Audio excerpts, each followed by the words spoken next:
धाराशिवमध्ये पुरामुळे लाखो हेक्टरवर नुकसान, मात्र जिल्हाधिकारी कीर्ती पुजार नवरात्रोत्सवाच्या कार्यक्रमात नाच गाण्यात व्यस्त, व्हिडिओ व्हायरल।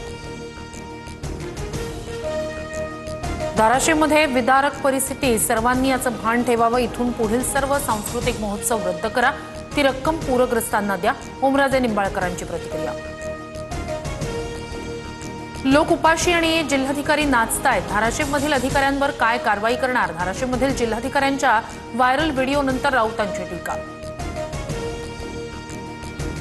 मुख्यमंत्री फडणवीसांच्या कालच्या दिल्ली दौऱ्यात केंद्रीय कृषी मंत्र्यांसोबत बैठक झाल्याची शक्यता, शेती नुकसानाच्या परिस्थितीवरून दिल्ली दौऱ्याला महत्त्व।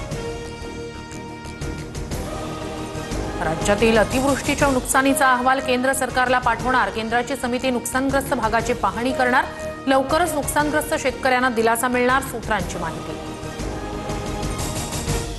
महाराष्ट्रातील अतिवृष्टीने झालेल्या नुकसानाबाबत केंद्रीय गृहमंत्री अमित शहा यांना निवेदन, मुख्यमंत्री देवेंद्र फडणवीस यांची माहिती, 50 लाख हेक्टरहून अधिक शेतीचं नुकसान, एनडीआरएफ कडून भरीव मदतीची मागणी। पीएम केअर फंडातून महाराष्ट्राच्या शेतकऱ्यांना कर्जमुक्त करा, संजय राऊतांची मागणी, तर दिवाळीपूर्वी मदत न मिळाल्यास 11 ऑक्टोबरला मराठवाड्यात मोर्चा काढणार, राऊतांची माहिती।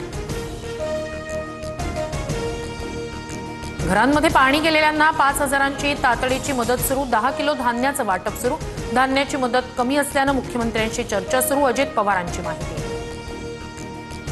24 तारखेला बार्शीत 2 शेतकऱ्यांच्या आत्महत्या, अतिवृष्टी कर्जबाजारीपणाला कंटाळून शेतकऱ्यांनी आत्महत्या केल्याचा कुटुंबियांचा दावा। पंतप्रधान मोदींच्या हस्ते आज बिहारमध्ये मुख्यमंत्री महिला रोजगार योजनेचा शुभारंभ, 75 लाख महिलांच्या खात्यात प्रत्येकी 10,000 जमा करणार।